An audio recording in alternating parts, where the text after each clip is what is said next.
오늘 말씀은 고린도전서 1장 말씀입니다. 고린도전서는 바울이 고린도 교회를 향한 편지를 쓴 내용이죠. 고린도 교회는 바울이 2차 전도 여행 가운데 복음을 전하고 개척한 교회입니다.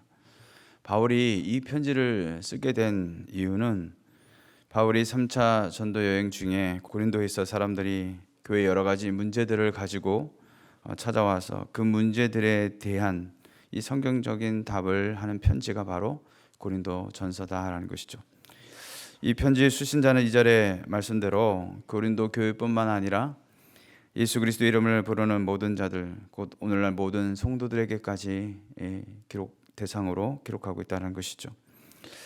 고린도 교회 안에는 생긴 문제는 한마디로 분쟁이었습니다. 12절 말씀에 보면 내가 이것을 말하거니와 너희가 각각 이르되 나는 바울에게, 나는 아볼로에게, 나는 게바에게, 나는 그리스도에게 속한 자라 한다는 것이니 라고 말씀하고 있습니다. 이렇게 분열된 이유는 그들의 신학적인 견해 차이 때문이 아니라 몇몇 지도자들에 대한 삐뚤어진 충성심과 편파심 때문이었다라는 것이죠. 이들의 주장을 보면 먼저 나는 바울에게 속한 자다라는 것은 자신이 바울파다라는 것을 말하고 있는 것이죠. 자칭 바울파들은 바울로부터 직접 복음을 듣고 개종한 고린도 교회 초창기 교인들일 가능성이 높습니다. 그들은 자신들에게 복음을 전해 준 이 바울을 존경한 나머지 다른 지도자들을 배격하면서까지 그의 사도적 권위와 교훈을 지켜 세워서 자신들의 입지를 강화했던 것이죠. 그래서 그들은 자신들은 바울파다라고 말한 것입니다. 또 나는 아볼로에게 속한 자, 아볼로에게라는 것은 자신들이 아볼로파다라는 것을 말하는 것이죠.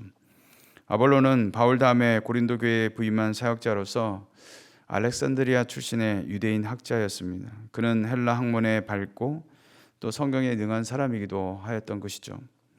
고린도전서 3장 16절에 보면 바울이 이렇게 얘기합니다. 나는 심었고 아볼로는 물을 주었으되 라고 말씀하고 있는 것을 보면 고린도 교회에 없어서는 안 될 매우 중요한 인물임은 분명해 보입니다.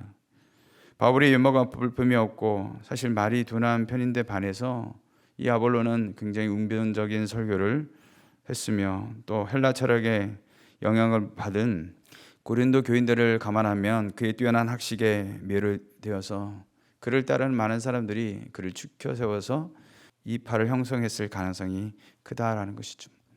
또 나는 게바에게라는 것은 게바에게 속한 자, 다시 말해 자신들은 게바파다라고 말하는 것이죠. 게바는 사도 베드로의 아람어식 그런 이름입니다.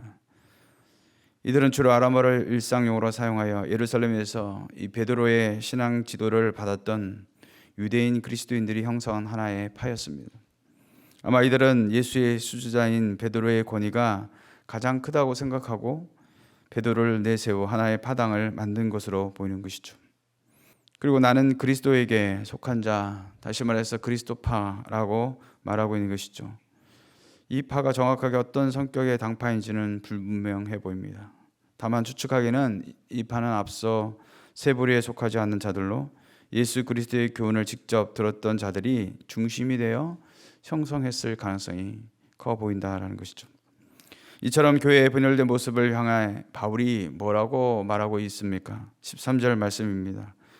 그리스도께서 어찌하여 나누었느냐? 바울이 너희를 위하여 십자가에 못 박혔으며 바울의 이름으로 너희가 세례를 받았느냐?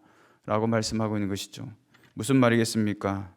그리스도가 여러 조각으로 나뉘어져서 각기 다른 당파에게 주어질 수 있다고 너희들이 정말로 그렇게 생각하느냐라는 것이죠.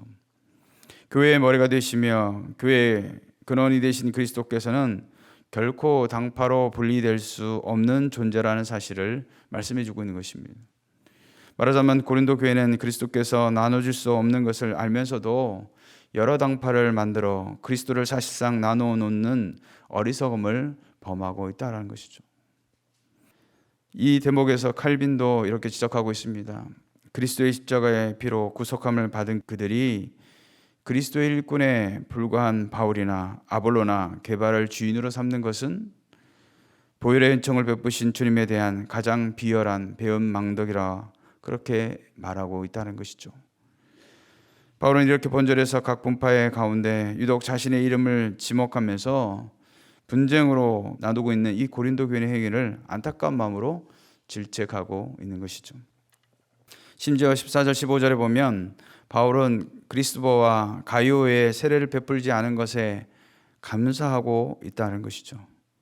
바울이 이 사실 감사하는 이유가 무엇인가 보면 아마 당시 고린도 교회에는 이 몇몇 당파의 지도자들이 자기 파의 세력을 확장하기 위해서 행했던 것이 앞다투어서 세례를 베풀었다는 것이죠. 그들은 죄 씻음과 그리스도의 연합을 의미하는 이 세례의 본질은 잃어버린 채 단순히 자신들을 지지하는 파를 확장하는 도구로 세례를 사용했다라는 것이죠. 그러니 이러한 의도의 세례를 사용하는 일에 바울이 자신은 편승되지 않았다는 것에 대해서 바울로서는 다행스럽고 감사한 일이라는 그런 표현을 하고 있는 것입니다.